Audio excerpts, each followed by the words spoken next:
everybody for coming. Remember to pick up the handouts. There will be a bowl media guide coming in the next couple of days. We'll get that to you either by mail or maybe at a basketball game.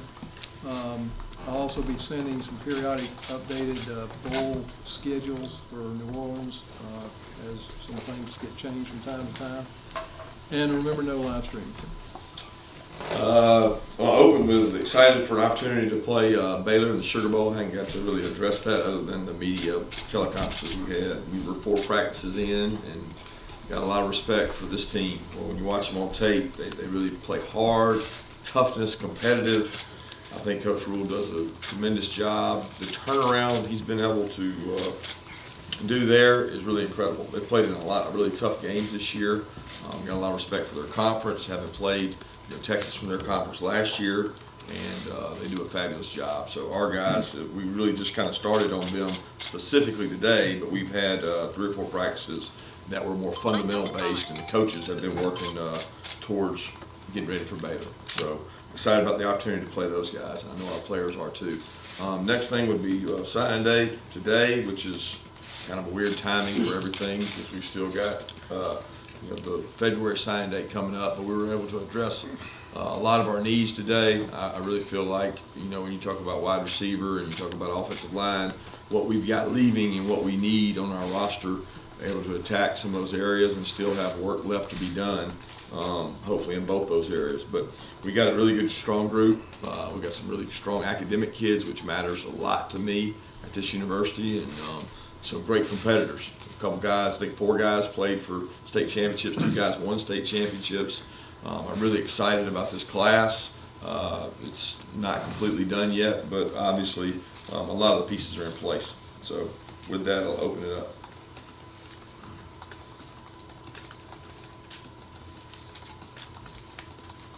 Raise your hand, we get a microphone to you. Kirby, since we haven't had a chance to talk to you recently, can you confirm that you had interest in bringing Mike Bobo back as offensive coordinator?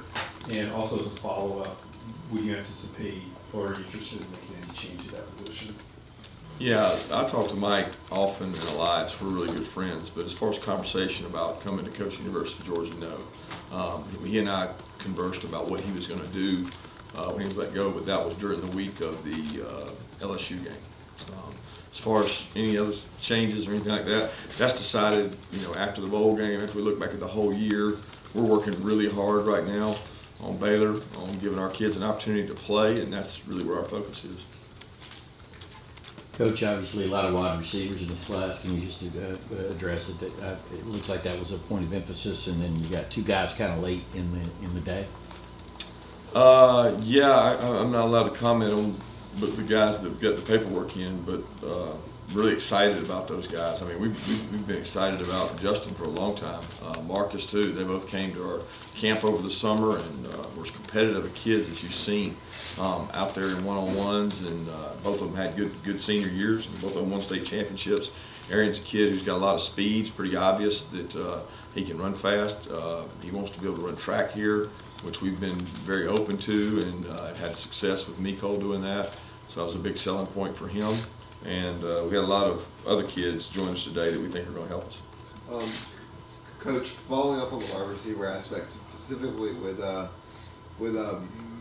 Marcus and Arian being from the South Florida area there, how much of an asset does Coley play on the recruiting trail around this time of year with getting guys from the area that have been so fortunate for over the last few years? Yeah, I don't know if Arian would say he's South Florida. I mean, he's the Lakeland area, which to those kids is not really all the way down in South Florida. But I think Coach Hankton did a tremendous job with Marcus and his family. We've got great relationships at that high school. Jason Taylor is a coach there, a guy that I was with at the Dolphins, and Coach Harriet, Coach Coley's had great relationships for a long time. So those relationships help, but ultimately Georgia sells those kids on coming here. When they come up on visits and they come up and see the place, the academics coming to camp, the relationships that are formed have been big on convincing others. And those wideouts know that we have a need. They know they have an opportunity to play. Kirby, I guess if you talk about Carson Beck, but also quarterback situation? Are you going to look for another one in this class? And what kind of communication have you had with Jake about where he's going to come back? Yeah, start with Carson. Excited as I can be. This guy's come to camp since maybe his 9th grade year to our place. Has grown up and gotten better with each and every year. He came this summer, hung out with our guys.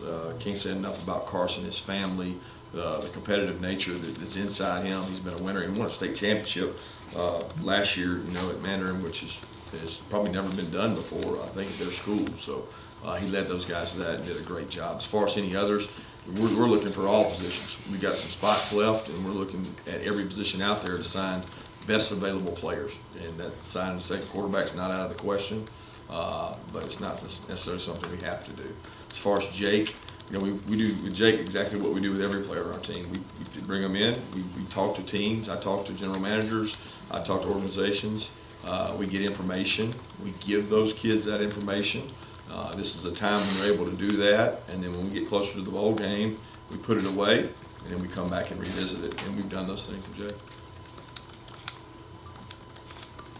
Regarding the running backs, are you expecting Swift, Cook, Arian, and Hudson to be playing the Sugar Bowl? All that's still to be determined. I mean, all those guys healthy right now, and Swift's recovering, you know, from his injury, but he's out there practicing. He's doing everything we ask. On Cook specifically, I mean, is he any punishment that he's because of his the incident that he had? And to follow on that, are there any players at this time that you know of that are not going to be eligible to play in the bowl game that might have lost their eligibility? Yeah, with Cook, it'll start with the internal discipline that we always have, and then as far as anybody else, we're still gathering information as far as anything grade-wise, any of the stuff we would have. We're still gathering all that from school. Coach, with Kendall Milton and signing him at running back, well, I mean, obviously he was already guys who allegedly he was, but what was kind of the appeal to pull him, and how did you guys sell him on joining that running back room that has a lot of names in it, and then also Carson, if he going to join you guys for practice at the bowl game? Yeah, we're hoping to get Carson here for ball practice as soon as possible. Kendall, on the other hand, I think was attracted to the fact that he knew we had potential of two guys leaving. You know, with Arian being a graduate, being a senior, and then with the likelihood of Swift possibly coming out, I mean, he's sitting there going, you know what, there's an opportunity there. And I think anytime you look at it as a running back and you say they could be losing two guys, very similar to years past when we had Sony and Nick, you're always exploring those options. And we certainly thought that Kendall comes from a really strong family. Dale formed a great relationship with their family, and they came and visited all the schools across the Southeast and really liked what Georgia had to offer. So I'm super pleased to get him. He was one of our leaders in the class, and I'm excited about what he's going to bring to the table. Coach, what was your level of familiarity with Matt Luke before the hire? I guess I went back and looked. You guys actually were on the field a couple of times against one another back in the day. And what do you expect him to bring? I mean, obviously he's an offensive line coach, but what does he bring beyond that? Yeah, we were really fortunate and excited to get him. He was, the minute that I found out about Sam, the first guy that came to my mind and wanted to visit with. I've had a lot of respect for the job he's done everywhere he's been from the years, you know, he was at Duke. He kind of came up under Coach Cutcliffe and played for him, and has been a good friend of mine for a long time. And got a lot of respect for what he does, how he does it. I've been in SEC meetings with him now for a while.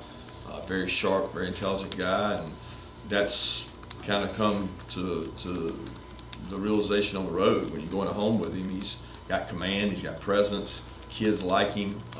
His team there, all the guys on their team, loved him as a head coach, and to do what he's done in the short amount of time he's done it was pretty remarkable, because it was a tough timing situation, and you know, so happy for Sam and Jamie the opportunity they've gotten, but he's come in, Matt's come in and put the Band-Aid on the bleeding and done a tremendous job, and turned those three guys around pretty quick, and we'll continue to recruit the others. Kirby, I know you were asked about offensive philosophy after the SEC championship. I'm wondering if a couple weeks since then you've had any time to reflect more basically on the struggles this year and whether scheme is part of it, whether you're going to look at the philosophy or if there's anything you'd like to clear up about. Yes. We've looked at it. But we want to score points. I mean, you guys want a simple answer like it's just going to poof and happen. It's all philosophy. It's all the plays that are called and the play designs. It's not everything. There's a lot of things that goes into having a successful offense, and we need to be better. I think everybody acknowledges that, and that's what we're working on really hard. With Thomas and Wilson deciding to go to the NFL, how did that impact your offensive line recruiting? And maybe, I don't know if there's others from that position that might be looking at the same thing. And then also at that position, not having those guys for Baylor and the way that they get after the quarterback, how tough will that make it? Yeah, anytime you lose one probably first-round pick, one potential first-round pick, I mean, it's tough, right? I mean, those kids have an opportunity to go do something they wanted to do all their lives, and we give them the information, and we let them make the best decision for them. And for us, it's not like this is something new. We've known that this was the potential to happen with these two guys all year. We knew it as much as last year, so you're always trying to look ahead, plan ahead, develop players, develop your roster. Those guys have been out games, both of them, in the last 2 years, so we've had to play without them. So there'll be challenges, absolutely. There'll also be opportunity. And with opportunity, a lot of times guys get to answer the bell. And we're going to get an opportunity to find out some other guys that can play the position. And there's a lot of guys that have been working really hard all year to develop that are going to get opportunities in this game. Another quarterback question, Coach. When you say you may or may not pursue another quarterback for this class, does that also include possibly pursuing a graduate transfer? Yeah, we don't ever take anything out of the realm. I mean, when we've had graduate transfers in the past, that's like a constant study. I mean, we're looking at that for every position. I mean, guys, it's simple. You want to make your roster as best as you can. That's our job as coaches. So we're in constant pursuit of every opportunity we have. So there's nothing that's off limits in regards to recruiting or making your roster better. Coach, with bowl preparation this year, with the performance from last year, you got your recruits in the early signing today. How important is what you put on the field for your bowl solidify who might sign later? You know what I mean? Because they'll make a choice on how they think you guys look in the bowl game as well as. Yeah, maybe. They may look at it as an opportunity, but what's important for our university is that we go play the best football game we can and that we have a really positive attitude and outlook on it. And we've had 4 great practices. Our kids have been tremendous in those 4. And we've been really fast, physical, and fundamental, and we've been doing it quick. But what those guys that you're talking about in the future are going to make their decision based on usually pertains to what opportunity they have to play, what our institution offers from an education standpoint. I don't think it's all based on the outcome of one game. Yeah, Coach, looking at the transcript from the SEC championship game press conference, you said something to the effect of not bringing guys to bowl games that weren't engaged. Does that mean that if they're not playing in the game, they're not going to be there? Is it that cut and dry? And also about lessons learned from last year specifically, is there a team-wide sentiment that what happened last year isn't going to? I mean, has anybody just come right out and said that? No, I think we've got really good leaders on this team, though, and a lot of those guys have addressed the attitude, the practice habits, and all those things. And like I just said, they've been really great. They've been awesome. They've handled that really well. As far as going to the bowl game or not, both those 2 guys have been tremendous. They've been awesome, but they let us know what they're going to do. They're working out. They're getting ready and preparing for the draft. So we don't really have a decision to be made there. Kendall, I think, is the first person, or at least first recruit from California for Georgia since 2006. Is it an emphasis to try to get more out-of-state guys? Because it's been that way this year and last year. No, it hasn't been an emphasis. It's been more of what are our needs and who can we get. And we try to go out and evaluate and find the best character football player, students. All those factors for us are important. And Kendall certainly checks the box on all those, and he just happens to be from California. But that's not a prerequisite. We want to get the best football players we can and student athletes we can. Coach, can you confirm reports that Ben Cleveland's not going to be able to play in the bowl game? Cannot confirm that, no, because there's still things out there, so I mean, nothing's final yet.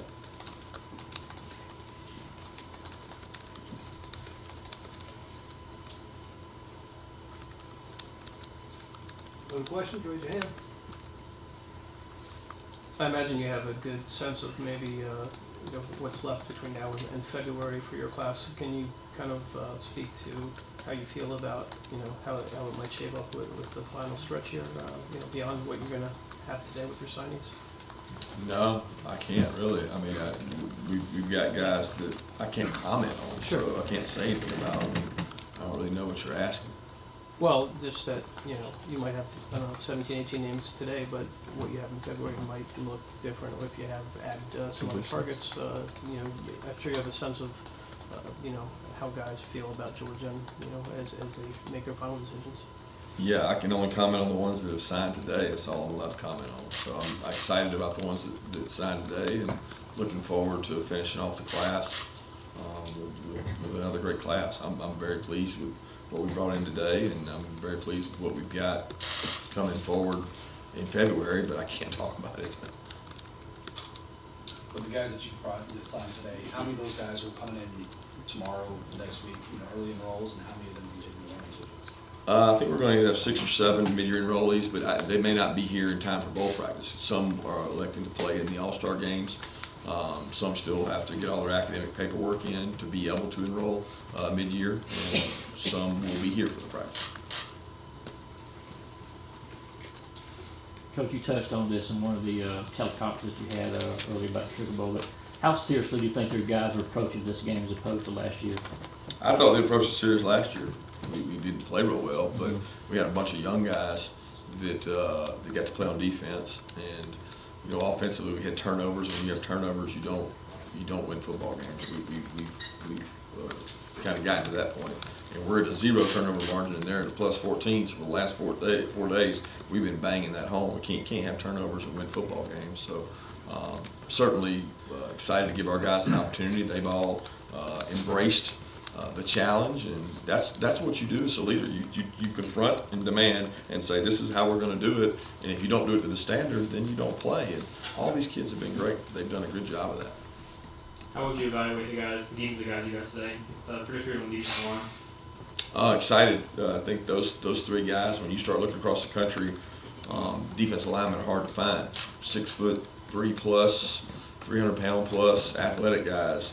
They don't grow on trees. I mean, you don't just like go pick them and grab them like you do DBs and find them wide receivers. They are hard to find, big physical presence guys, and that we needed that. We're losing some core guys, and those 3 guys, to me, they're as good of a group as you'll find in the country, with 3 of them coming in together that we really need.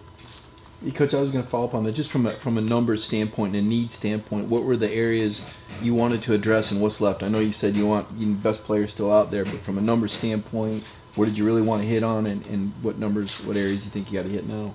I don't know what you mean by numbers. If you're telling me, asking how many more we're going to sign, well, in different positions, just as far as a priority in terms of making sure you got enough. I would say O-line and receiver were the biggest areas that we had to improve our roster.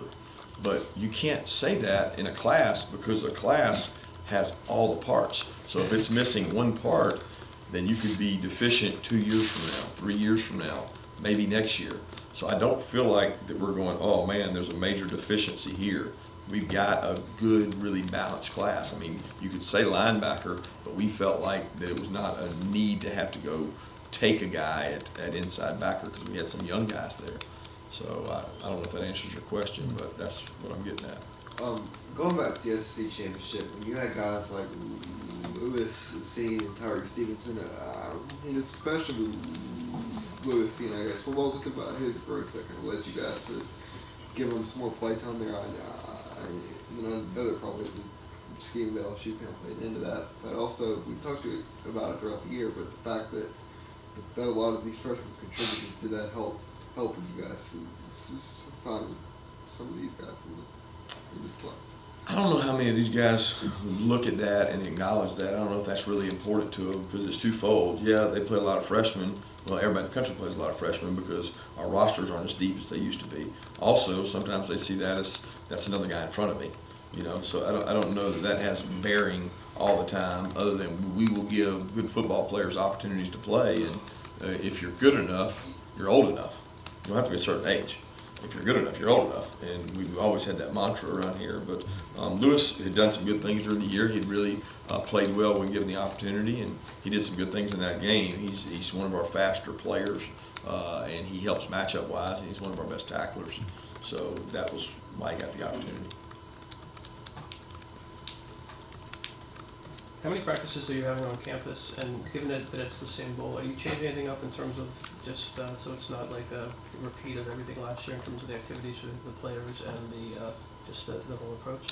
Now we don't get to pick the activities for the players. The bowl picks a lot of that, and having been there a lot of them carry over their traditional activities. But as far as us, we did a quality control last year when we got back of everything that we had to do it again.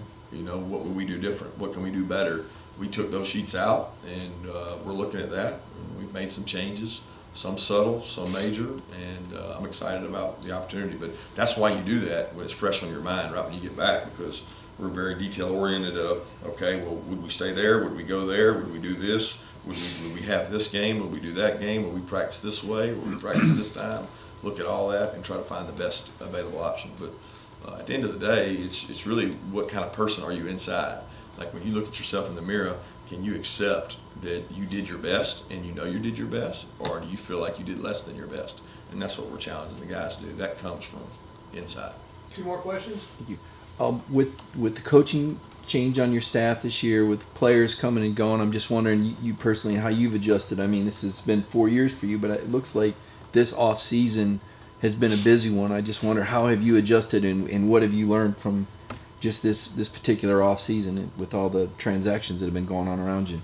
I don't know this any different. We had somebody last year, right? He's at Colorado. He was defense coordinator. Mm-hmm. Yeah. So I mean, to me, this is part of the profession.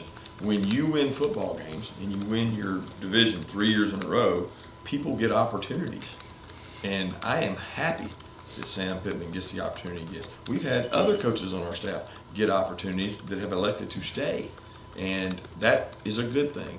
But for me, the next step is getting ready to play Baylor. It was signing the signing class today. Tomorrow it's getting our players ready to go play Baylor. The next step is a Monday practice for Baylor. So we're working on game prep for those guys, and I don't really get into where this is compared to last year or the year before. It's next thing up. What's important now?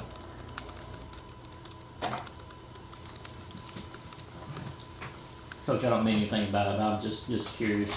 No immediate availability for this week of players. Kind of what comes behind the decision for that this week? Well, a lot of it comes from our players, and our players have really felt like during the year there was a large burden and taxing on them with schoolwork and a lot of the things they had, and a lot of the same guys doing the media and the younger guys not doing it, and that's just philosophical, to be honest with you. And our guys have enjoyed